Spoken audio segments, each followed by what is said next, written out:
Well, greetings. My name is James Stoner. I'm director of the Eric Voegelin Institute at Louisiana State University. And it's my privilege once again to welcome you back for the fifth in a five-part series of talks on the theme, who was Eric Voegelin and what did he think? Voegelin taught here at LSU, as you know, from 1942 to 58, achieved international notice during his time here. And in fact, we're going to be talking about today about his project, Order in History, which he began at LSU. It was a 5-volume project, as it turned out. I've got them all here, and in the original publications. The first three were published when he was here at LSU. And then there's a long hiatus between when he publishes later, and we'll talk about that. We're very honored to have as our guest today, Professor John von Heyking of the University of Lethbridge. John earned his PhD at Notre Dame University after having begun his studies in political theory at the University of Calgary. Lethbridge is in southern Alberta, as I understand. He is, for his sins, chair of his department, but he also is a very prolific author. He has 3 books, the first on St. Augustine, the second on Aristotle and Plato on friendship, the third on Winston Churchill, and those are his single-authored books. He has a number of books that he has edited, and including one of the volumes, volume 7, in Voegelin's collected works. Our format today will be that John and I will have a conversation to introduce the topic for about a half hour, maybe 40 minutes. Then we'll open the floor for questions, and I'll ask you to use the raise hand function on Zoom, which you'll find down at the bottom of the screen, usually under the reactions button. I'll recognize the questioners and ask you then to unmute yourself. So John, let's go ahead and get started. Welcome to the Voegelin Institute, and here's the question with which I want to begin. It seems to me that Voegelin's philosophy of history, that's our subject today, Eric Voegelin's philosophy of history. Voegelin's philosophy of history itself has a history. We saw a little of that at the beginning of our sessions, where we talked about his initial project, or Barry Cooper talked about his initial project of developing a history of ideas, which then transformed into this whole history of political order. But then when he gets partway through, after the first 3 volumes, he decides to rethink the project. In one of those early introductions, he had, in fact, laid out what the 6 volumes would be. He writes the first 3, but then he rethinks what he does. I want to ask you about that as we proceed and about the reasons for those changes. But I wonder if you could start by telling us, what did Voegelin think his philosophy of history was when he began Order in History, volumes 1, 2, and 3, and then maybe we can move from there to talk about how his philosophy of history develops. John? Yeah, thank you for that wonderful introduction. I'm very honored to join you today. Thank you very much, Jim.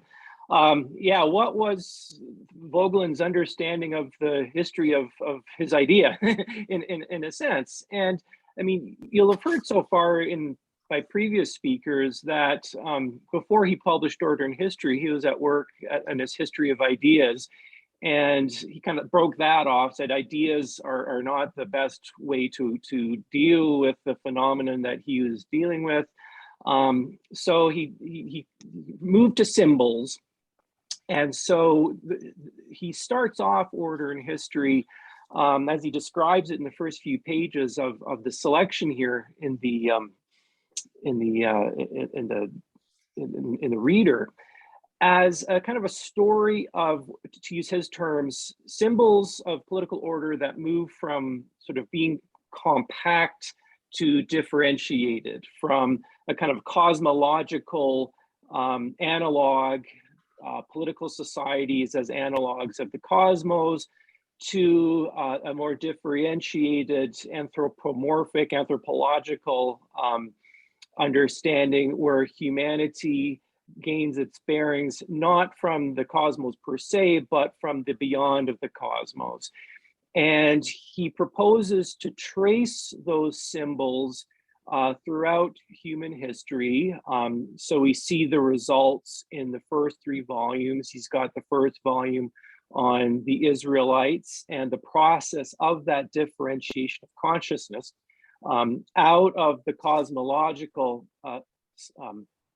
empires, out of that to the covenant under God. That's kind of the Israelite symbol of order. And then he's got the 2 volumes on the Greek world, which would be, to use his terms, the more kind of noetic form of differentiation. Now, as he proceeds, you actually see some problems of this construction right away in the first few pages of the introduction to volume 1, because he says, well, after we finish, he gives you a little list of the 6 volumes that he proposes. And he says, okay, after we finish the Greeks, we're going to get into the imperial zone, and then kind of do a standard history of the West kind of idea that will run into the problems of Gnosticism and so forth, and ideology in modernity. And right away, that is going to cause a problem for him, because if what it suggests is that the history of symbolization, the history of order, kind of ends with Gnosticism. And I don't know if Voegelin ever intended to make that argument, but you figure out pretty quickly that that's not going to work. And he figured out that's not going to work either. And even in the introduction of volume 1, he points out that, you know, in the middle of the 20th century, all these sort of metastatic faith constructions, Gnosticisms or so forth, they're kind of dominating the political order of the day. But they actually do not match at all how we can understand our humanity. There's a major disjunction between the political symbols of the day and, I mean, in a sense, you can sense of his excitement of the renaissance of scientific discovery that had been going on since the start of the 20th century. He lists the Oriental studies. He lists the increased studies of the Near East, the renaissance of patristics, the renaissance, the discoveries of Chinese political order. So the vision of our humanity that kind of you find in late modernity or all of modernity in Europe is just under so much pressure that it can't sustain itself. And so you mean, John, if I could ask, so you mean when he's talking about this renaissance of sciences, he's talking about historical sciences, human sciences, right? It's not just natural sciences that have grown in the 20th century, but it's human sciences, and he thinks those are real sciences. Huh? Yeah. I mean, he's German, you know, he's Austrian, so, you know, he's thinking Wissenschaft, right? So in the broadest sense, that's right.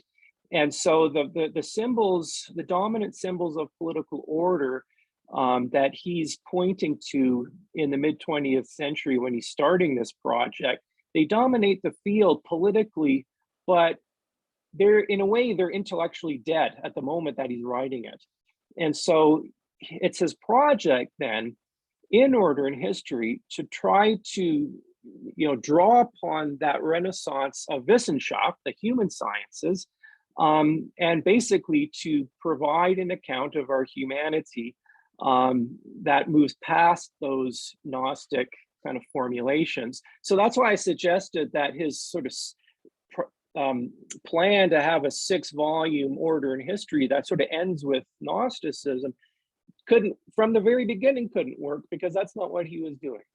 Well, that takes us back to that initial discussion we had the first session, if I remember right, about whether Voegelin's an optimist or a pessimist. Yeah. Because of course you could, if the whole story is one of decline, then you could end with the Gnostics and say, oh my gosh, it's there's nothing, only a God can save us now, as Heidegger. Says, right? But that isn't kind of, that's right. It isn't where Voegelin goes, right? He sees. Okay, and so. Can you help me for a second on this cosmological transcendent point, though? I mean, not to get past that. Cosmological means the gods are involved in the world and influence how human beings live, and human beings see them all around. If there's a wind, it's sent by Zephyr or something. And if there's a if the sea is wild, it's Poseidon, or whatever it would be according to Yeah. the different culture, and that the big change takes place, what, in two different places, right? Israel on the one hand, Greece on the other, sort of independently. Mhm. And suddenly the gods are no longer like us and sort of living among us. God is transcendent and somehow beyond us. Is that what's going on here in the initial Yeah. story that it tells? Yeah. Yeah, there's something like that. So the notion of divine participation, or the participation of the gods with humans, that's certainly, I mean, that would be an example of what Voegelin calls compact consciousness, that the lives of humans, there's no real border between the humans and the gods in that life. And politically, what that means is that political order is an analog of the cosmos. So the rising of the sun, this the sun symbolisms, and it tends to be quite hierarchical and monarchic as well, because, for example, the pharaoh is really the link between the human and the divine. Then, and so what you find with the differentiation of consciousness is what he calls it. So the prime examples here are the Israelites, and also in the Greek world. You find, so for example, in the Greek world, sort of most starkly with the example of Socrates, you find this an individual. There is an individual connection between the individual soul and the divine. I mean, we're not Christians here. We're not, everybody is an image of God. I mean, although that is a Hebraic symbol, but at least in the Greek world, you have a kind of breakthrough, whereas it's not, human beings don't live in a cosmic analog, but rather they are oriented towards the beyond of the cosmos. And in a way, that's kind of the mystery that Voegelin is dealing with in all 5 volumes, not just these 3. What we have here are snippets from the introductions of volumes 1, 2, 4, and 5. And I would argue all of them are kind of a variation on a theme, and all of them have as their fundamental question this problem of this differentiation of consciousness and what it means. So in the Israelite world, in volume 1, the focus is on the prophets and on the Israelites to become a nation under God, a covenant with God, so that it's not so much individuals having an individual relationship with God, but it's the nation in covenant with God that is that represents the exodus out of Egypt, for example. And probably the prime example of differentiation in the Greek world would be something like Plato's description of the turning around of the soul in the cave. And right there, right, the cave is the cosmos, but you leave the cave, but then you have to come back. So it's that leaving the cave is that reorientation of the beyond of the cosmos. And I wonder, and I don't want to get stuck on this because I think it might just be my problem and not something that everyone is wondering about, but in terms of that distinction between the word compact and differentiated, which he uses all the time. The way I understand it, and I don't think it's how he's using it, is sort of the difference between a bud and the flower, or between maybe the fist and the hand, or between, I don't know, the creed and the Summa Theologica, or something small, something wide open, but that isn't quite what he's using. There's something like that. I think it's more, I think even, I seem to remember at one point being taught or reading Voegelin compare it to kind of like a cosmic stew. So a compact consciousness, everything's sort of like a goulash that's sort of mushed together. But with differentiation, I mean, as the term suggests, the strata of being become, differentiated, distinguished. And that comes about because you are oriented to the beyond of that goulash, beyond of that cosmos. So, I mean, I'll just use the example of Plato's cave, right? When you're in the cave, the shadows and what the shadows represent are all kind of mushed together, right? The shadows don't become shadows until you actually leave the cave and understand what they are. And there's a change. There's a change. And I mean, Voegelin is struggling to conceptualize the implications of that change in these introductions. And one of the striking features, for example, in the volume 1 introduction, is that he's describing this differentiation of consciousness. And then he goes so far as to say, there really is a change in being. There's a leap in being. And I know that caused some controversy, you know, because when he starts speaking of leaps in being, then he does start sounding a bit like the Gnostics that he's complaining about. And, you know, some of his reviewers of that volume pointed that out. But he modifies that. He thinks through the implications of what that turning around of the soul entails. And in a way, volume 4 and volume 5 are more, you might say, more refined accounts of that very same experience that he's trying to articulate.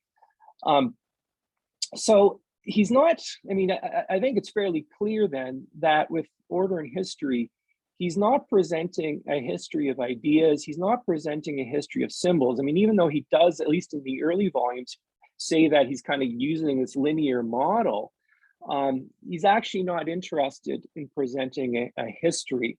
And he says actually quite clearly, it's on page 295 of the Reader, it's in the introduction of volume 1. And he says, Order and History should be read not as an attempt to explore curiosities of a dead past, but as an inquiry into the structure of the order in which we live presently. So is that the character of all philosophy of history? Because it's a really powerful sentence, right? Because it sort of says to understand our world now, we actually have to know history, or we have to know something about history, because much of what we see around us is from the past and has been inherited, not just what we see physically, like the building across the way that was built 70 years ago, but actually the whole structure of the way we live. And yet that idea is in Hegel also, who is in a way the founder of the idea of a philosophy of history, right? Plato didn't have a philosophy of history. Aristotle didn't have a philosophy of history, but Hegel has a philosophy of history. And clearly Voegelin is in some ways responding to him, isn't he? Or is that only in the earlier volumes and not in the later ones? Yeah, I think, I mean, Hegel is kind of a silent partner for Voegelin a lot of the time. I mean, certainly Voegelin has some rather critical words about Hegel. He's the sorcerer. He's got that essay, Hegel, A Study of Sorcery.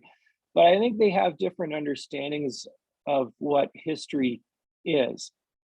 And this is part of the story of the change of program between volumes 3 and 4 as well. I'm not saying that 1 through 3 is Hegelian, because I think what I see going on in 1 through 3, for example, is that history for Voegelin means not so much the march of Geist, is not so much events necessitating certain events of consciousness.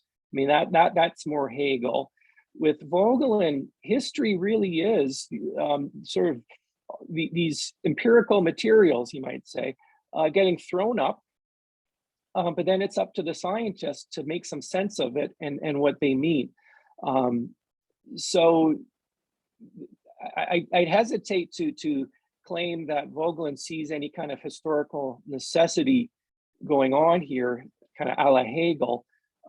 But there is an emergence of order that emerges from the empirical materials that get discovered and the response that philosophers and theologians and others have to try to make sense of those in terms of what our humanity might be. But there's no end of history, right? For There's no end even of at the history. beginning, there's a line on Back to the Reader, which has the summary introductions to the other volumes I held up earlier. On page 311, right, he says, with the discovery of its past, mankind has not come to the end of its history, but has become conscious of the open horizon of its future. So he's already differentiating himself from Hegel, for whom, if there isn't exactly an end of history, everything interesting has been discovered once you get the rational state into which everything subsequently can be fit and ordered. But Voegelin already sees that isn't going to work, or at least that history, maybe it's just that history has proven Hegel wrong, right? Because the Rechtsstaat turns into somehow the fascist state, and then that gets crushed by the West right before he's writing. So Voegelin, even here in the first volume, is very insistent that there's this blind spot that we human beings have. We don't know how things turn out, and throughout all of these introductions kind of deal with this part whole, you might say, part whole problem of how humanity who participates in history can know history when the whole of history is never present. And you see that insight articulated in volume 1, volume 2, the volume 2 discussion, where he gets in a little bit more into the sort of questions of universal history, and kind of does address some of these Hegelian questions in a little bit more forthrightly. There's no telos to history. There's no idea of history, precisely because we are in it and we don't know how it turns out. And then that sort of forms the logic, part of the logic of why you have a change in the program for volume 4 that gets rid of this linear construction altogether. And then volume 5 has these wonderful reflections of kind of part and whole. He kind of compares it to the writing of a chapter, right? What comes first, the first word you write, or the whole? Is the whole prior to the part, or is the part? All these sort of kind of ontological questions. But they feed into that understanding of history that as participants, we don't know how it turns out. And that's part of the how we as human beings are questions to ourselves.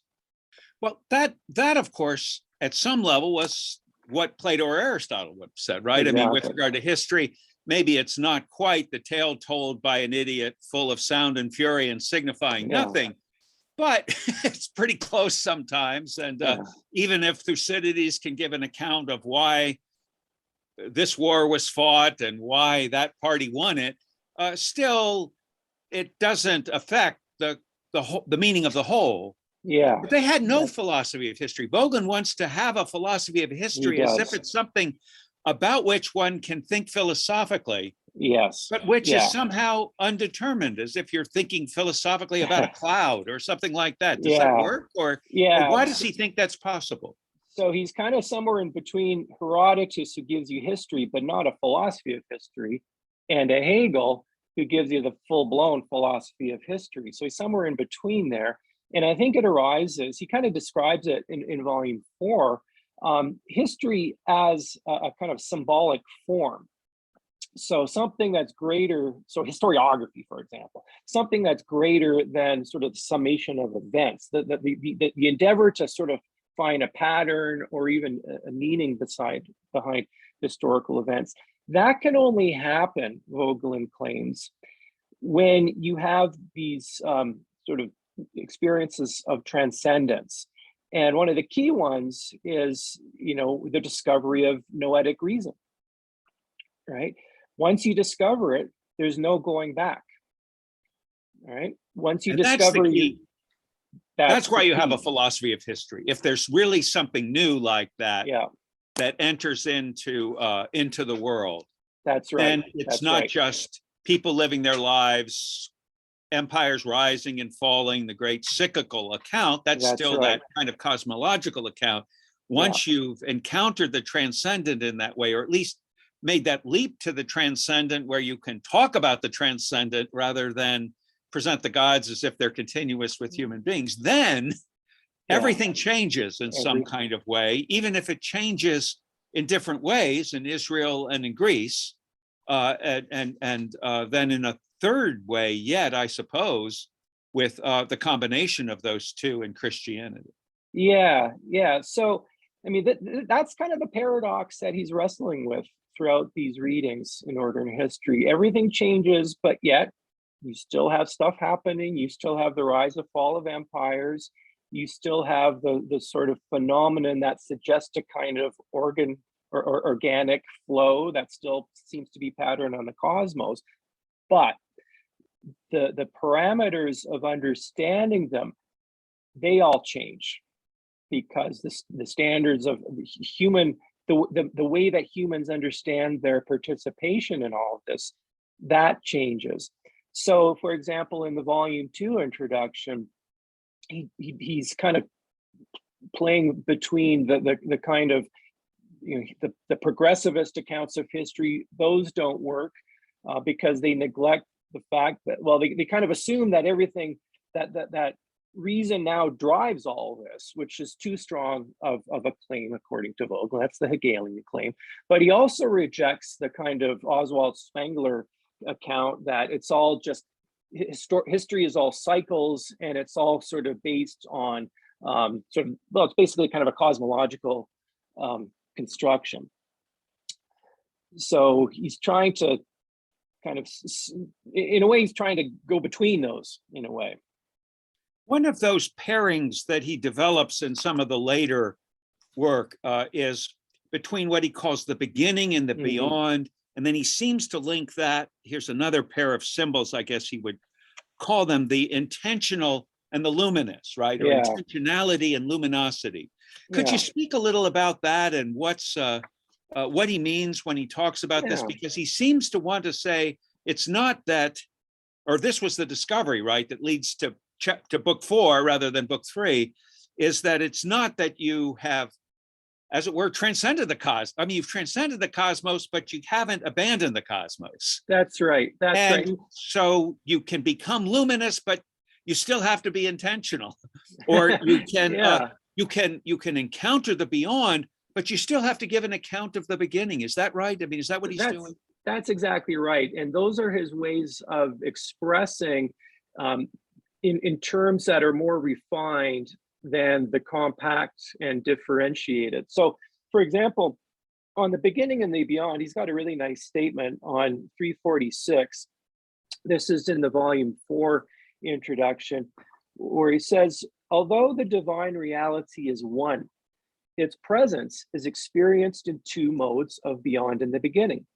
The beyond is present in the immediate experience of movements in the psyche, while the presence of the divine beginning is mediated through the experience of the existence of intelligible structure of things in the cosmos.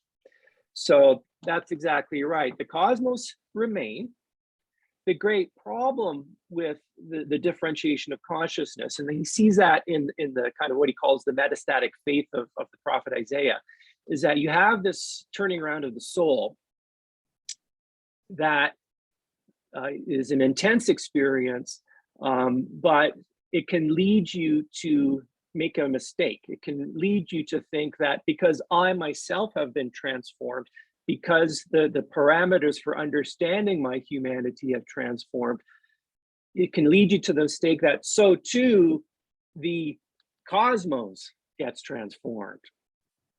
So, if you want to put that into Platonic terms, in the terms of the cave, I have been liberated from my chains in the cave. I've gone up to the sunlight, and now I'm going to go back into the cave and rearrange it all because I've got the sun. I'm like Prometheus, right? I've got fire, and that's metastatic faith. And what Voegelin is trying to analyze in these 5 volumes, and I think with greater and greater precision, is why that metastatic faith is such a perennial problem. And it's precisely in this turning around of the soul. And so the beginning of and the beyond, you see the way he describes it in this passage that I read in 346. The beyond is an immediate experience. That is our Platonic eros. That is divine grace, right? Those are the experiences of yearning, of longing for wisdom, of longing for wholeness, and the like. But he says our experience of the divine beginning is mediated. So it's mediated through the structures of our worlds, and we have lots of symbols to express those symbols of or structures of our world: natural law, the rhythms of the cosmos, thinking of politics as the mundane means and ends, these sorts of things. And the big temptation that we have is, because our experience of the beyond is immediate, the temptation is to treat our experience of the beginning as also immediate. But Voegelin, he's trying to provide ways of allowing us to understand why this temptation might be, but also why we're derailing at the same time if we give into that temptation. So this would be why Voegelin can describe himself or be described as both a scientist in that wissenschaftliche sense of that, and a mystic. Yeah. In a way, provided that the scientist never forgets about the experience of the mystic, yeah, or that experience of immediacy, and that the mystic doesn't forget about the beginning, about the sciences, about the need to live in the world, I suppose. Yeah, that's a great way of putting it, and also touches on the other point you raised about intentionality and luminosity, that the mystic sort of emphasizes the luminous, which is the more immediate experience of the divine, but the scientist emphasizes more the mediated. And at one point in his volume 5 introduction, he raises the question of, volume 5 emphasizes the revelation of divine being and how we as humans come to symbolize that. And at one point he raises the question, which is a perennial question. Well, if all the good stuff is in divine being, why don't we just escape the world? Kind of like the ancient Gnostics, right? The world is an iron cage. Why don't we just escape into the divine mind? Why don't we escape into the pneuma? Or Buddhism, maybe, huh? Yeah. What do you say? Perhaps, yeah. And Voegelin points out that, tempting as that might be, it neglects a very important problem, which is that very question arises from within the cosmos. So we humans, like it or not, are part of the cosmos as much as we are not of the cosmos. And it's not simply a kind of sort of dualism, right? Divine spark that's weighed down by our bodies, but our bodies play a role in the life of reason and the life of the way that the living in the cosmos can actually nourish our lives. So I think he would not regard himself as a kind of metaphysical dualist, because there's meaning to be had in our physical existence and our participation within the cosmological rhythms of life, right? Everybody loves a good sunset, right? Well, that leads to what's my second to last question to you, which has to do with imagination. Because one interesting thing in volume 5, suddenly he starts talking about imaginations. Yes. And that kind of surprised me, because he had always used the word symbol rather than image. Plato uses the word image, icon, right? Rather than symbol, symbolon, right? And Voegelin had always spoken of symbols, but now he's talking about the imagination. What's going on there, that he sort of recovers the imagination or suddenly features it, or is it just the faculty of creating symbols? Yeah, it's a kind of an enigmatic discussion. And I think he kind of leaves that question of symbols versus images sort of to the side.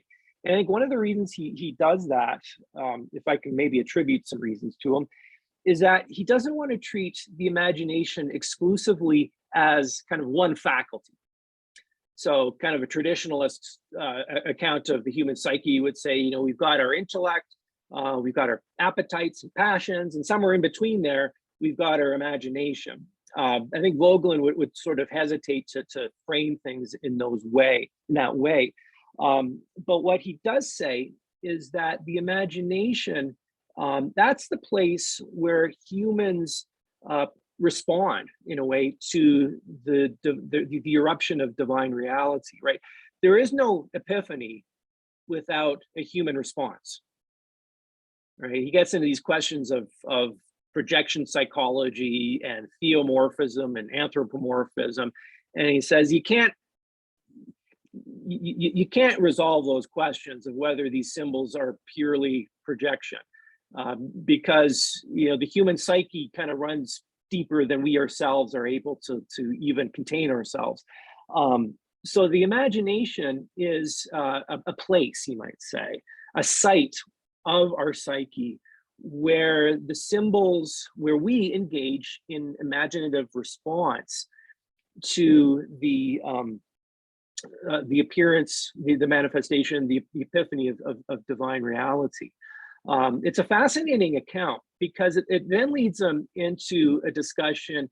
I kind of regard it a little bit as Voegelin's confession, and he's got this fascinating discussion of when he's discussing imagination, he says that the thinker is in a sense trying to be as transparent and open and not be self-assertive when it comes to responding to divine being. But of course, you're always going to be self-assertive, right? So he kind of raises the question of, okay, then what is the difference between the thinker philosopher, i.e. something like Voegelin, versus a Gnostic? What is the difference? Because throughout a lot of his writings, Mark's a bad guy, Comte's a bad guy, lots of bad guys, lots of Gnostics.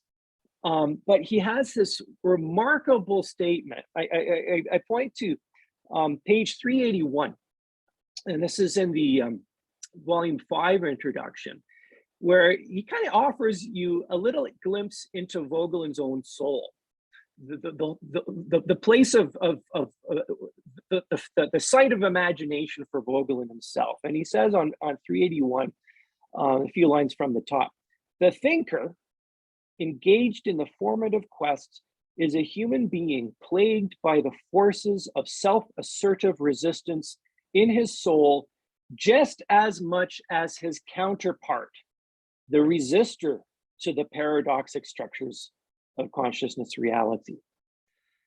So the Gnosticism of Marx is strong in the soul of Voegelin. It's kind of a confession. And he goes on to say that that actually allows you to see the structure of reality fairly clearly in these Gnostic constructions, perhaps more clearly than he says that some of the more kind of orthodox defenders of truth, who in their very sort of compact, not philosophical defenses of truth, actually aggravate the sources of deformation. So you might actually learn more by reading Karl Marx than William F. Buckley. Well, now, if that isn't a provocative statement and a place to pivot to opening questions from the floor, let's, I don't know what would be. So let me open the floor to questions, and just put your hand up with the function if you want to ask from the room or from the Voegelin room who are here, and the others of you online. Who wants to start?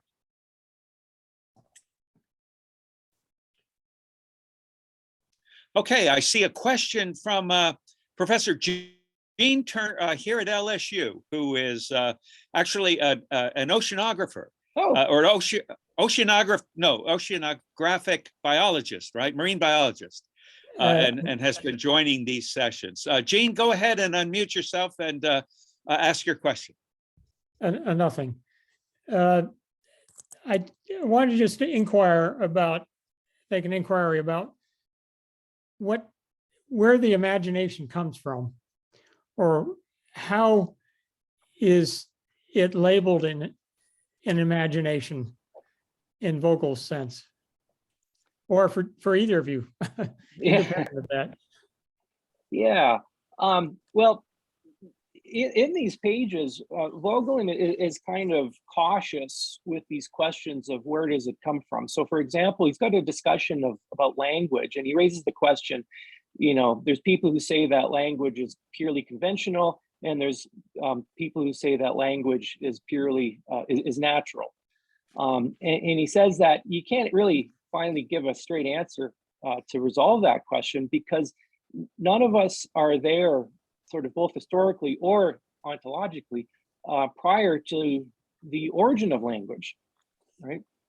And when I was reviewing that passage, I was reminded of something that the Enlightenment philosopher Jean-Jacques Rousseau says when he's kind of inquiring into the origin of language. He kind of raises the question: what comes first, the word or the thing that the word is signifying? And it's kind of a toss-up, right? It's kind of a paradox, and so I think Voegelin sort of generalizes that problem of paradoxes, that we can't really ask about origins, or we can't answer the question about origins really too well, because we can't access those origins. So things like language, things like imagination, they're there. They're part of us. We can't sort of go outside them very well. But So- isn't that only true of some things? I mean, the Yeah. dog was there before we named it yeah. dog or whatever. Yeah. Whereas anger within us, maybe we didn't know what it was until we used that term anger, and then that sort of identified it. Otherwise, right. it was just a kind of welling up within us. But then that suggests there's a natural world and a human world. And yet what you've been suggesting is that somehow it all runs together in Voegelin, and that this distinction between the natural and the conventional or the human is problematic. Well, yeah, on the natural and the conventional, it is precisely because it's sort of like what came first, the chicken or the egg for a lot of these questions, and that kind of points to this question of intentional consciousness versus luminosity. And so the reason why he uses both is that the intentional, I mean, that is our mode of consciousness when dealing with things of the world, individual things of the world, or even species of the world, things that are kind of outside of us, right? Things that we can observe. Whereas luminous mode of consciousness, that is an expression of our participation, with the emphasis that we are participating within it. And because we're participating within it, we cannot have access to the whole of it, because if we did, then we'd be outside, right? But And nature is not a critical symbol for Voegelin in the way that, I don't know, for Leo Strauss, nature and history are sort of alternative symbols, but there's a difference, there's a choice, it's a different kind of thing, because the one concerns all of the world and the other concerns just the human. And yet for Voegelin, he doesn't want to say that's anything more, that nature's anything more than a symbol, that it's a reality. Am I right well, about it definitely is a reality. I mean, in the volume 5 excerpt, he has this comment where he says that with differentiation, with the revelation of divine being, it can be such a experience, you might say, of differentiation, that nature itself can become an area of independent investigation, that somehow the origins of nature can be kind of left behind, and nature itself can become an area of independent investigation. I mean, that might kind of point to some of the, you might say, differences between Voegelin and Strauss on this kind of nature and history question. But I think for Voegelin, because of this kind of beginning and beyond relationship or paradox, nature is kind of a relational term almost. It's embedded within this beginning and beyond paradox. I'm trying to avoid being too abstract here. Thank you. Next question from Chip Hughes. John, hi. Thank you very Hi. much. Thanks for all the comments. I have a question about something that I remember reading. I don't have the text in front of me, which is a comment of Hannah Arendt's after the first 3 volumes of Voegelin of Order and History came out. I believe she made the comment somewhere when she saw his projected plan for the 6 volumes, which was presented in volume 1. It's not going to work. It's because because it won't work for Christianity. Do you remember that comment and the context? And do you have an idea of what she means? You know, we have Voegelin's explanation of why the project changed in the intro before, but I've always been interested in what Arendt saw and meant by that. That's a really interesting observation. I actually was unfamiliar with that comment by Arendt. So I can only just speculate. I suppose that if you have this kind of 6-volume projection that ends with Gnosticism, that's not a Christian story, right? Christianity is not about the history of Gnosticism. I mean, with Augustine, there's this kind of secret and profane histories. But even profane history doesn't end with Gnosticism unless you sort of go, you might say, the way of Orosius, and suggest that, you know, things get so bad in the saeculum that, you know, history kind of wraps itself up. So, you know, that would be kind of the apocalyptic stream, but that's probably, I mean, I think probably what Arendt was suggesting is that, you know, ending with Gnosticism is not very faithful to kind of, it's not what a Christian would agree with. But I'm only There just is a speculating. volume. There's a volume the Germans published about 3 years ago. They sent me a copy of it about the correspondence that took place between Voegelin and Arendt. And I guess did she review Order and History, and maybe it includes that review. And then he wrote her, and she wrote back. So that might, I don't think it's in English. So because I assume their exchange was in German. So that actually would be an interesting project to bring that out.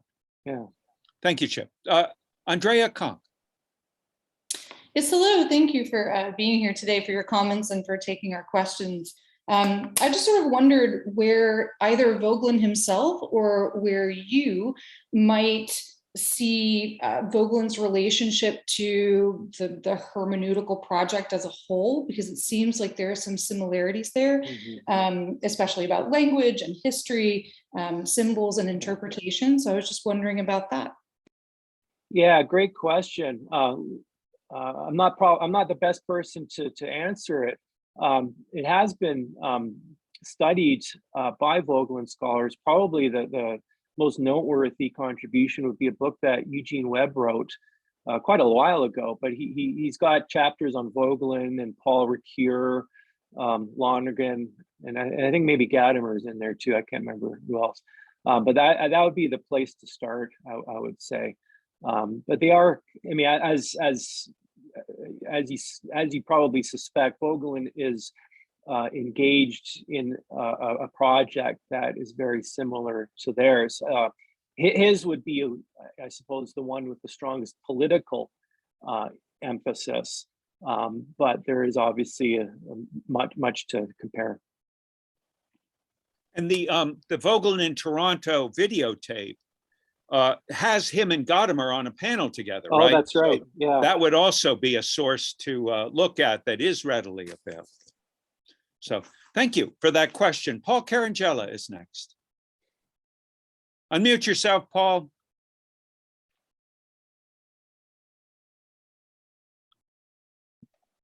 I'm unmuted. Now you are. Okay. Okay. On language, a little while ago, talking about intentionality, luminosity, and language. Very important passages on page 357. It's early in the introduction or the first chapter of In Search of Order, volume 5. The section is called the complex of consciousness, reality, language, hyphenated, the complex of consciousness, reality, language. I'll just read the first sentences. There is indeed no beginning to be found in this or that part of the complex. The beginning will reveal itself only if the paradox is taken seriously as the something that constitutes the complex as a whole. The complex, however, is the expansion of equivocations, shows, includes language and truth, together with consciousness, to be used by man as a system of signs when he wants to refer to the paradoxic structures of reality and consciousness. And now here's the sentence, which in one of the editions of volume 5 was misprinted. So it has to be, really keep this in mind. Words and their meanings are just as much a part of the reality to which they refer as the being things are partners in the comprehending reality. Language participates in the paradox of a quest that lets reality become luminous for its truth by pursuing truth as a thing intended. So you really can never truly separate the luminosity and the intentionality. Language that you're using, these are my words now, now repeating. Language participates in the paradox of a quest that lets reality become luminous for its truth by pursuing truth as a thing intended. So he's never going to himself stop searching in that intentional world, and in that search, reality becomes luminous. Yeah.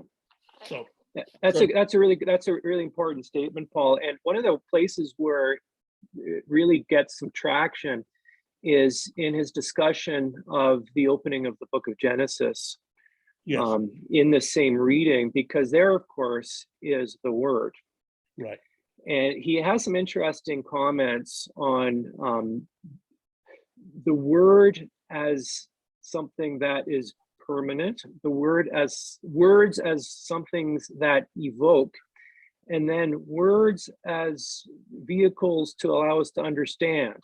So the kind of the distinction between words as evoking versus words for understanding is raised, but what's never really clear is whether you can actually have words that get beyond their evoking function. You know what I mean?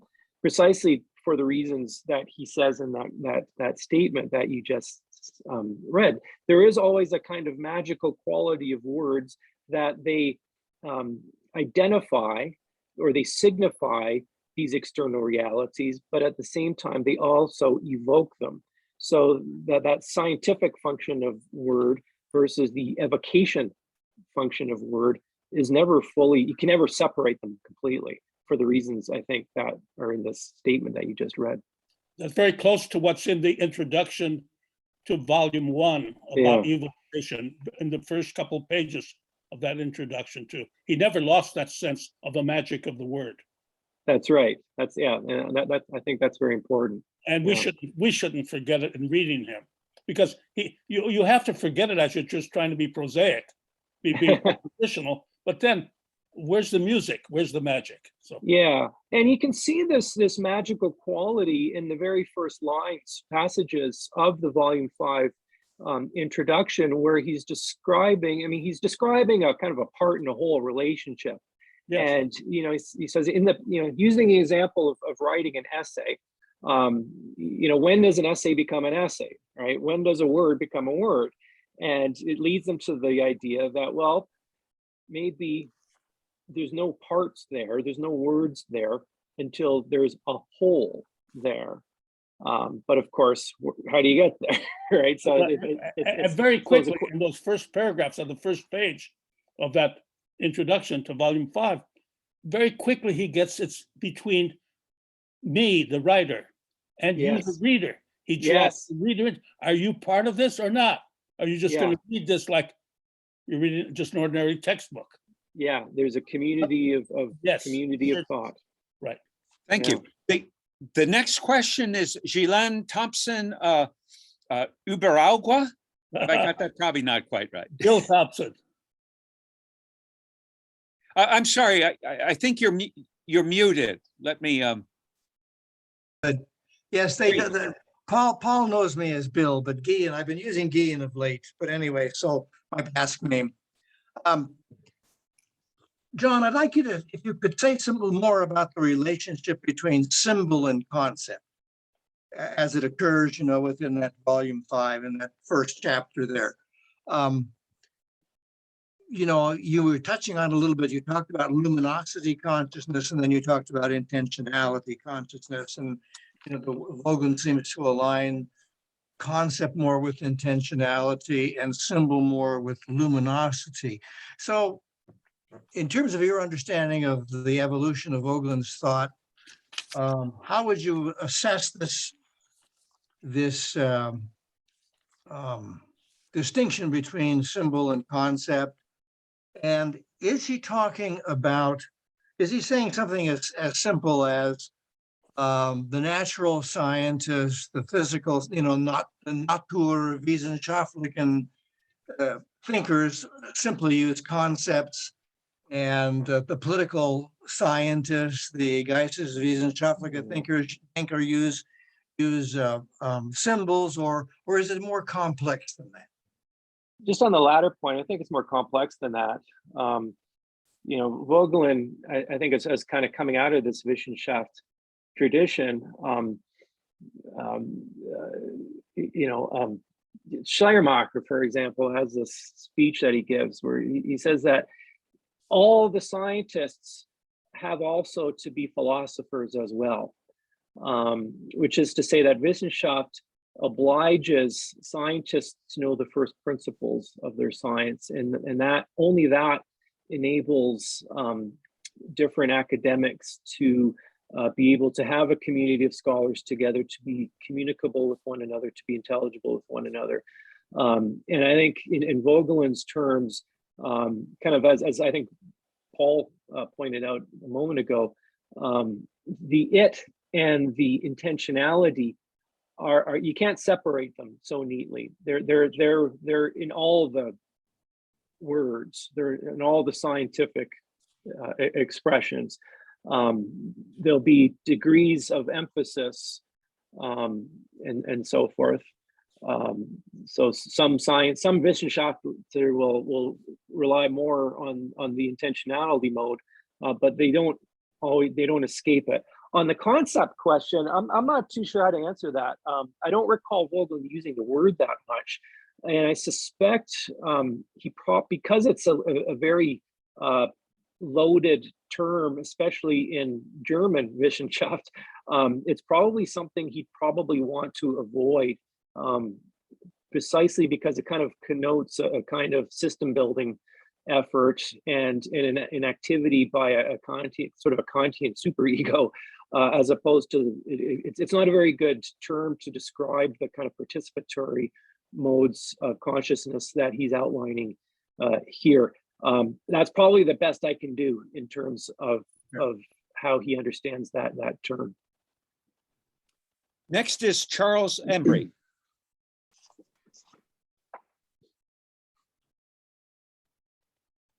Nope, you're still muted. Oh, sorry, I fouled up. Let me try again. I have a button that says ask to unmute, and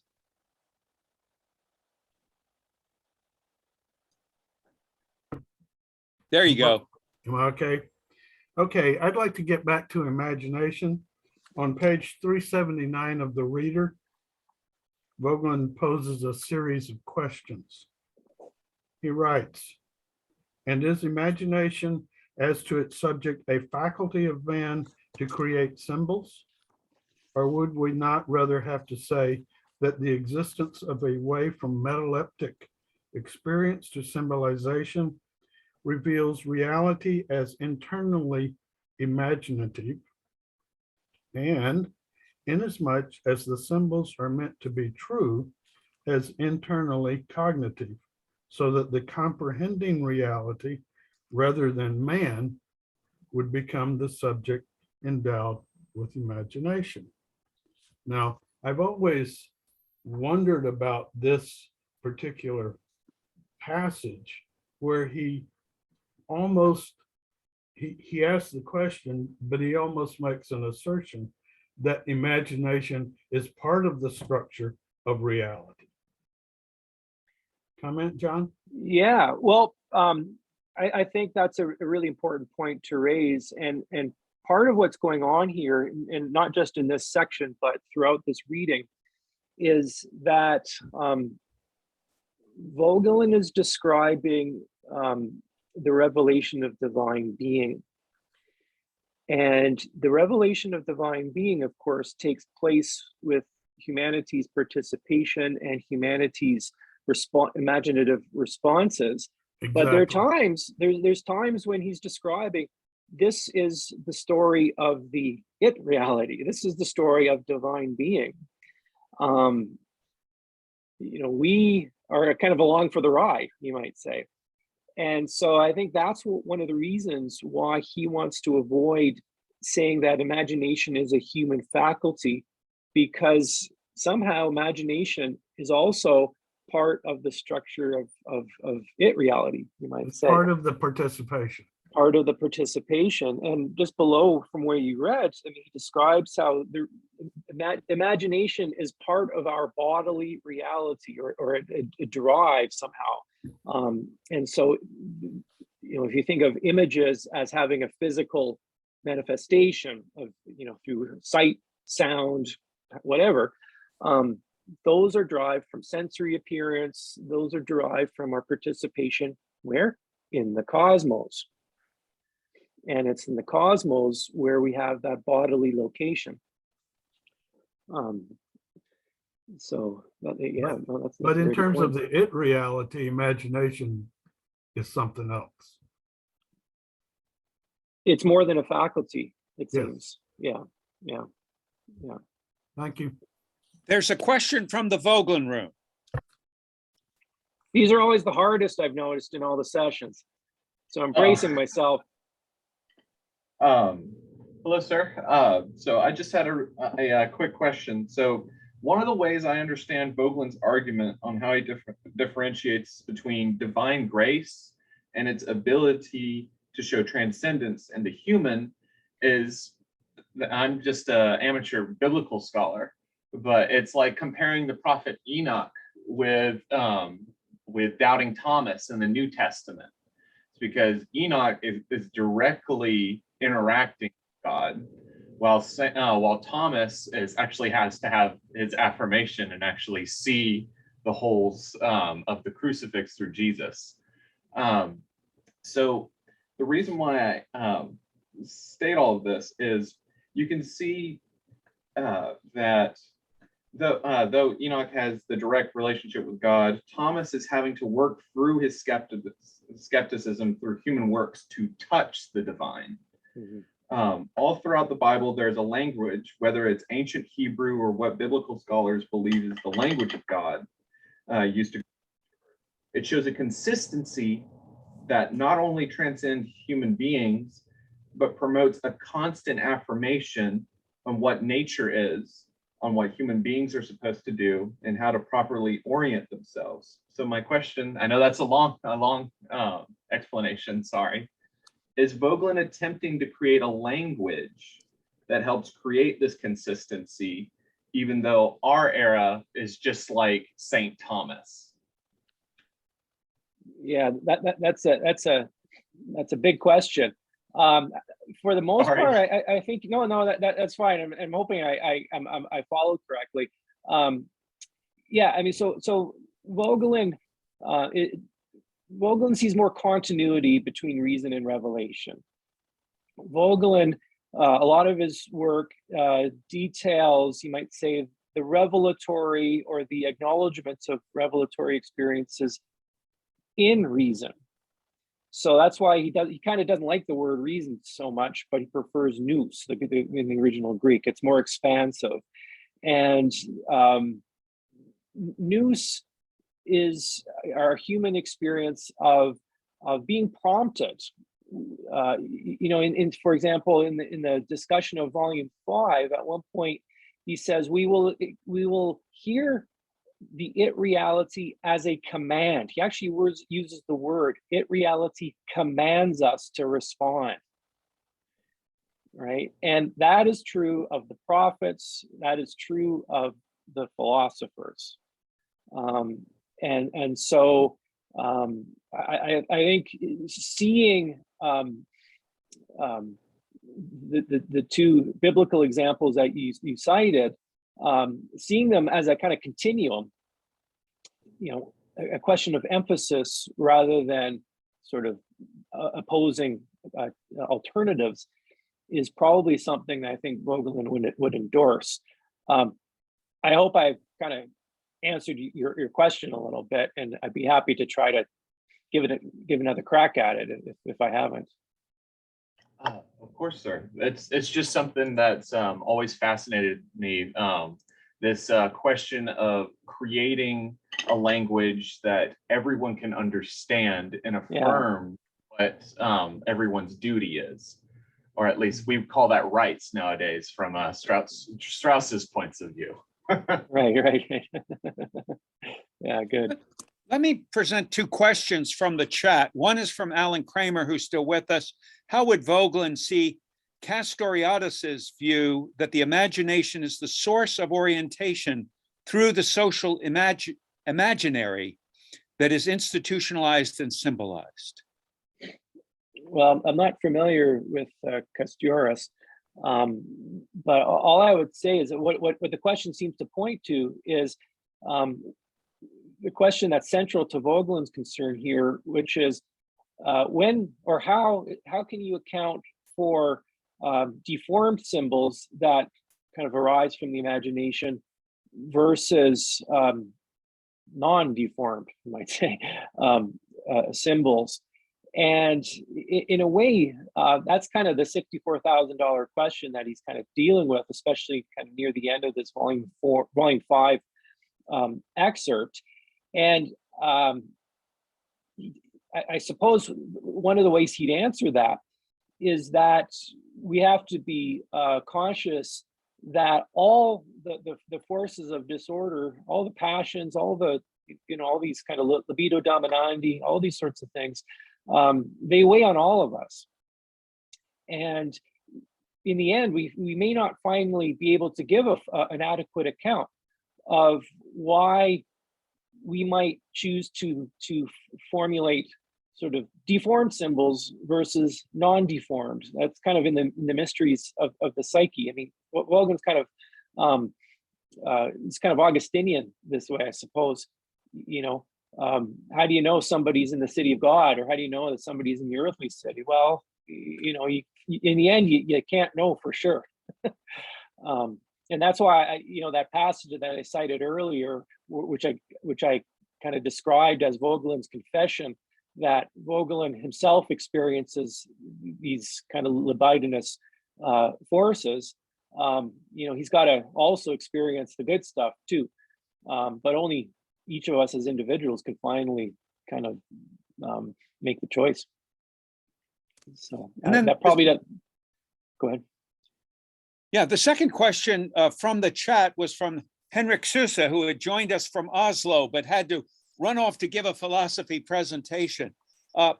And let me read what he wrote. Differentiation in Voegelin is certainly not only a narrowly noetic concept, but also ethical. And if not the key to ethical differentiation that happens with the Christian idea of the individual as a participant in the kingdom of God and a carrier of dignity. But many philosophers would ask, is that philosophy or theology or revelation? And he says that's the crux of the Strauss-Voegelin distinction. But how about that? How about the meaning of the ethical and how it emerges from all of this and what relevance it has? Because this is something that's come up before, I think, in one of my conversations with David Walsh, perhaps, or maybe it was earlier than that. How do you get from this account of the human and the divine and the beginning and the beyond to the more practical account of how to live justly in the world? Yeah, Well, that's a great question. And, you know, you see the importance of the ethical stated especially in the first volume introduction, where he says, we human beings participate in this drama with our whole humanity, right? It's not simply an intellectual exercise. It is ethical, moral, spiritual. And that's the drama of it, I guess. So it very much is an ethical question. And, you know, in other writings, you know, Voegelin likes to quote the prophet Jeremiah. He does so, I think, near the end of the Hitler and the Germans. And I mean, that sort of puts not just the ethical, but the spiritual question of his inquiries right at the forefront. So I would certainly endorse Henrik's comment that ethics is central to this. I can't say, you know, is it prior to the intellectual and so forth? I mean, in some ways, I think for Voegelin, these distinctions between ethical or theological or even philosophical are a little bit arbitrary, although they do point to different phenomena.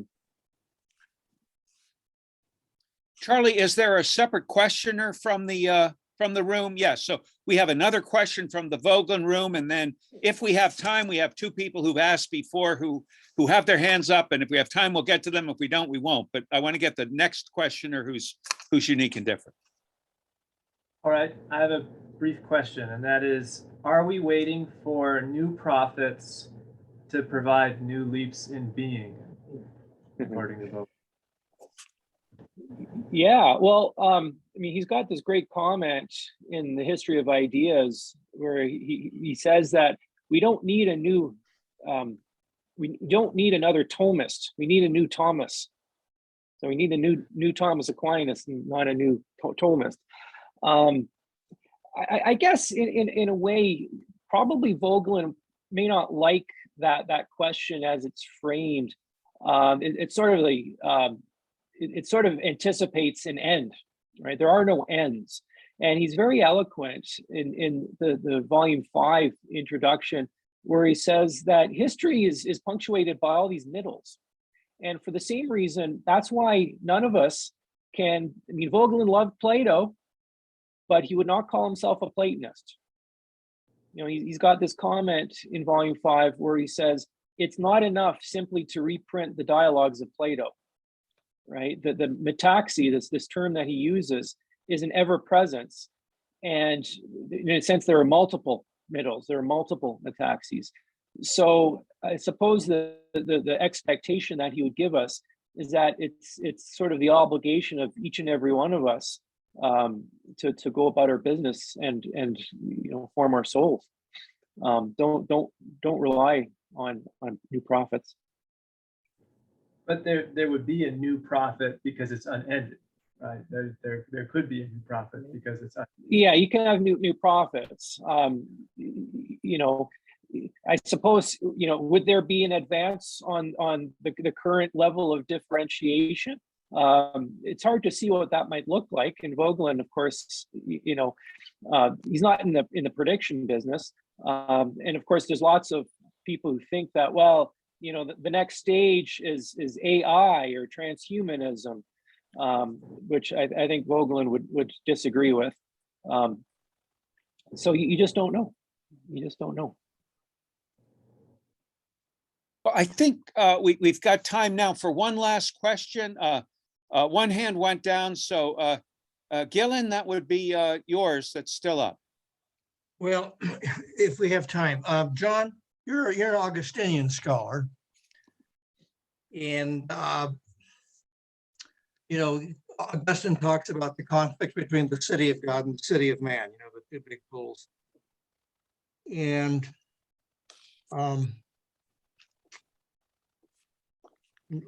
how can I back up here? Once I was at a political science convention meeting once, and I believe it was Martha Nussbaum who was talking, and she touched on Voegelin. And I believed, I hope I'm quoting her correctly, I believe she said Voegelin was a Manichaean. And I believe what she had in mind was that you've got the two, the struggle between good and the struggle between evil, and they're roughly equivalent, equal forces. And so there is no way to say that the good will outbalance the evil in the end. It's always going to be this kind of constant struggle between the two. Now, is that how you read Voegelin yourself?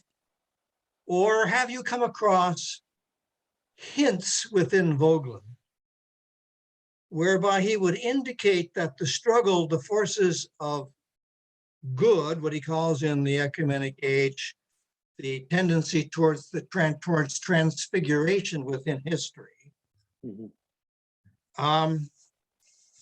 is not on an equal level with the forces towards destruction. Okay, John, Yeah. you have the last word on that. So you A can slow either end it pinch or down the middle, you or should be you able to can knock punch it us out in of the the middle. park. Yeah. Well, I guess two things. The first, when he's revising his program, from the switch from 3 to 4, one of the ways he describes what history is it's reality that moves in an eschatological direction. And obviously we don't have time to talk about what that means, but what I think what that means is that reality it moves somehow to the divine. So there's a kind of priority of good over evil. So that would be an argument against Professor Nussbaum. Where Nussbaum might be on better ground is that when Voegelin is talking about forces of disorder, evil, he doesn't necessarily rely on Augustinian categories. So if you think of Augustine's great discovery that evil is a privation of good, Voegelin would probably agree with some of that, but quite often he's actually he's going to use more Platonic symbols or even pre-Socratic symbols, the aperon, the aperontic depths, which seems to suggest a more positive substance of what that means. But again, those don't have kind of a very formed reality to them. There's something inherently formless about those. So he's not a pure Augustinian on that question, but he's not an Augustinian either. Well, with that, I think we've proven Voegelin right in at least this sense that when we get to the very end of our long 5-week session, we end up only in the middle of understanding him. There are no endings. I suppose that isn't altogether a bad place to end. Thank you so much, John, for this illuminating, if I could talk today. Thanks to all of you who've been with us for these whole 5 weeks. Everything has been recorded and is available on the Voegelin Institute website, and I hope you take advantage of it for the ones you missed and so forth. John, thanks again, and thanks to all. Thank you, Jim, and thanks for organizing all of this. Thank you. Yes, thank you, Jim. Wonderful. I think Jim should be complimented